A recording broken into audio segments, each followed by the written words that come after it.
8 years ago, I, a 54-year-old man, went through a divorce with my then 48-year-old wife. Following the separation, my 28-year-old daughter chose to sever all ties with me, aligning herself with her mother without seeking my perspective. Despite the passage of nearly a decade, accepting the outcome of my divorce and finding peace in my life has been a challenging journey. My ex-wife's attempts to tarnish my reputation played a role, but the primary struggle stemmed from the deep affection I held for my daughter. As an adult at the time of the divorce, her decision to exclude me from her life left me powerless. Without any other family besides my mother, who suffered from Alzheimer's, this ordeal marked one of the most distressing periods of my life. Despite numerous attempts to reach out to my daughter after the divorce, she remained steadfast in siding with her mother, unwilling to hear my side of the story. At one point, my ex-wife even took legal action against me, accusing me of harassment if I persisted in trying to connect with my daughter. Faced with such explicit warnings, I reluctantly ceased my attempts to reach out. For the past 8 years, I dedicated myself to caring for my ailing mother and focusing on my career. Although I engaged in a few casual relationships, the scars from my divorce left me with a profound difficulty in trusting others. This has been the narrative of my life for almost a decade, and I apologize if my tone seems somber. The reason I am sharing this story now is that recently, my daughter reached out to me. Overjoyed by the prospect of reconnecting, I initially believed she had reconsidered her stance on the divorce. This development was particularly comforting as my mother had recently passed away, and I found myself grappling with grief and a desire for familial support. A few months after my mother's passing, I received a call from an unfamiliar number. On the other end was a woman's voice, introducing herself as my daughter. Surprised and unable to recognize her voice after such a long estrangement, I learned that she had seen on Facebook that her grandmother had passed away and wanted to check on me. Grateful for her concern, we engaged in conversation, and she suggested meeting in person. Excited about the possibility of rebuilding our relationship, we arranged to meet at my house over the weekend. Eager to reconnect, I cooked dinner for her. The moment arrived, and as I opened the door, I was both nervous and excited. It had been nearly a decade since our last encounter, and she was just a little girl back then. Despite the initial awkwardness, we gradually opened up to each other. She shared details about her life and work, and I reciprocated with information about my experiences. After dinner, we finally broached the unspoken topic in the room. I asked her why she had never considered my perspective during the divorce and had defaulted to choosing her mom. I acknowledged that her mother had been a more present figure as a stay-at-home mom, contrasting with my demanding construction job. My daughter expressed regret, acknowledging that she was too young to fully understand the situation and had been manipulated by her mother's portrayal of me as the ultimate villain. Since she never heard my side of the story, she never questioned her decision. We continued our conversation, delving into various topics, until she eventually disclosed the true reason for her sudden reconnection.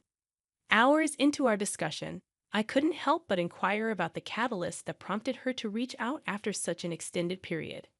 Her demeanor shifted, and sensing her discomfort, I reassured her that honesty was welcomed. She hesitated before revealing that she had been monitoring my activities on Facebook. Learning about her grandmother's passing, she anticipated legal representatives would approach her regarding the inheritance. When that didn't happen, she decided to contact me directly. While expressing condolences for my loss, she disclosed her recent engagement and conveyed a need for financial assistance with wedding expenses. The revelation hit me like a punch to the gut. Hopes of rekindling a family bond were shattered as it became apparent that her motives were rooted in financial gain. Ironically, the inheritance legally belonged to me, and her attempt to leverage our connection for personal benefit was disheartening. Money was never a priority for me. I lived modestly, with no extravagant hobbies, and bought my clothes from Target. Even if the inheritance were rightfully hers, I would have gladly contributed to her wedding expenses had she approached me sincerely. Amidst the whirlwind of emotions, I maintained composure and questioned if financial support was her sole objective. Her defensive response emphasized that the inheritance was secondary and her primary goal was to reconnect. She expressed regret for not reaching out earlier, attributing her silence to fear of my unforgiving reaction to being abruptly cut off without an explanation. Skepticism lingered as I wondered if her motives were genuine or driven solely by financial gain. Curious about her claim to the inheritance, I inquired further. She recounted a conversation with my late mother a couple of years before the divorce, where she allegedly expressed a desire for my daughter to inherit everything from my father, who had passed away years ago. Understanding the dynamics of my family at that time, I acknowledged the possibility that my mother might have made such a statement. However, the crushing realization that her apparent interest in reconnection was centered on financial gain left me devastated. Choosing to test her intentions, I asked about the amount she expected from the inheritance. Her accurate estimate hinted at meticulous planning. Seizing the moment, I disclosed that her grandmother had left everything to me years ago, intending to use the money to start a business. Her reaction to this revelation would be the litmus test for the authenticity of her intentions. Regrettably, I couldn't fulfill her request for financial assistance, but I offered to contribute a substantial amount from my own funds toward her wedding expenses. The disappointment etched on her face confirmed my apprehensions. While expressing gratitude, she insisted that, as the sole grandchild, she deserved a portion of the inheritance, asserting that it was rightfully her grandmother's money. I conveyed my sincere desire to help, explaining that my decision was final. Her reaction was visceral. Her face turned red, and anger simmered visibly. She implored me to reconsider, but I stood firm, emphasizing the importance of doing what felt right to me. It was then that she unveiled her true feelings, delivering a hurtful remark affirming her belief that I was the selfish person her mother claimed I was. Her declaration stung, though I had anticipated such sentiments. Cutting her off before she could continue, I expressed disappointment in her manipulative approach and called out her attempt to exploit my grief for her own gain. I laughed off her accusation, pointing out the irony that had she not blocked me years ago, she would have received my messages about her grandmother's situation. Encouraged by her confusion, I asked her to unblock me, allowing me to resend the texts. As she read through the messages, which included pleas for understanding and notifications about her grandmother's Alzheimer's diagnosis, a genuine sense of shame crossed her face. She apologized, acknowledging her lack of awareness during the divorce and expressing a desire to rebuild our relationship. Despite her remorse, she argued that her grandmother would want her to inherit, and it was unfair for me to withhold it. I countered, asserting that if our relationship hinged on monetary considerations, perhaps it was best not to have one at all. Although she professed a genuine desire for reconciliation, I couldn't bring myself to believe it at that moment. I informed her that while I would entertain the idea of rebuilding our relationship, the inheritance was off the table. In response, she looked at me with pure resentment and left my house without any attempt on my part to intervene. In the aftermath, I sought the perspectives of my friends. Most agreed that I made the right decision, but a close friend expressed a different viewpoint, suggesting that since money held little significance to me, I should have prioritized mending the relationship. I've been wrestling with the idea of letting my daughter have a portion of my inheritance just to have some semblance of family in my life. It's not a decision I'm comfortable with, but ever since someone suggested it, the thought has been lingering in my mind. Should I consider giving my daughter a share of my inheritance? Update 1. Hi everyone, the response to this post has been more overwhelming than I anticipated.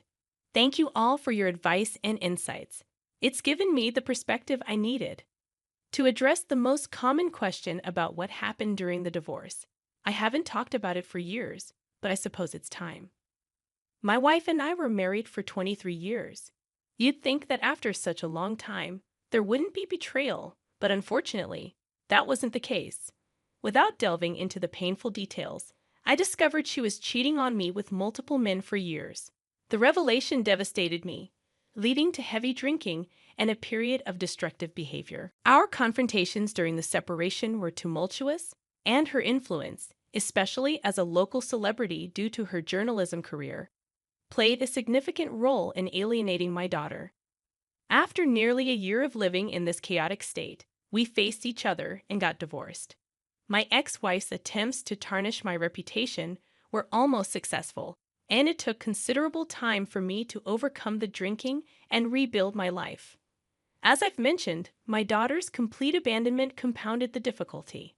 Admittedly, I was not a present parent during this tumultuous period. The revelation of my ex-wife's affairs threw me off balance, and I distanced myself from my daughter. Despite attempts at reconciliation after getting my life back on track, she refused to listen, blocking me everywhere. Regarding my mother's inheritance, technically belonging to my father, it stemmed from my grandparents' property investments. When my father passed away at 21, everything went to my mother, and she retained ownership during my marriage and for some years post-divorce. My daughter was aware of her grandmother's property holdings, but I never touched that money, as income from my construction business sufficed for a comfortable life. As for my daughter, she hasn't reached out since that night, and honestly, I don't expect her to. It seems apparent that her involvement was centered around the inheritance, and now that it's off the table, our relationship might not continue. While I'm not entirely unaffected, I've learned not to expect too much from people, regardless of their connections. Thank you all for your support. I feel it's time for me to move forward and explore new possibilities, including re-entering the dating scene to find companionship instead of lingering on the ghosts from my past. Update 2. This week has been quite eventful.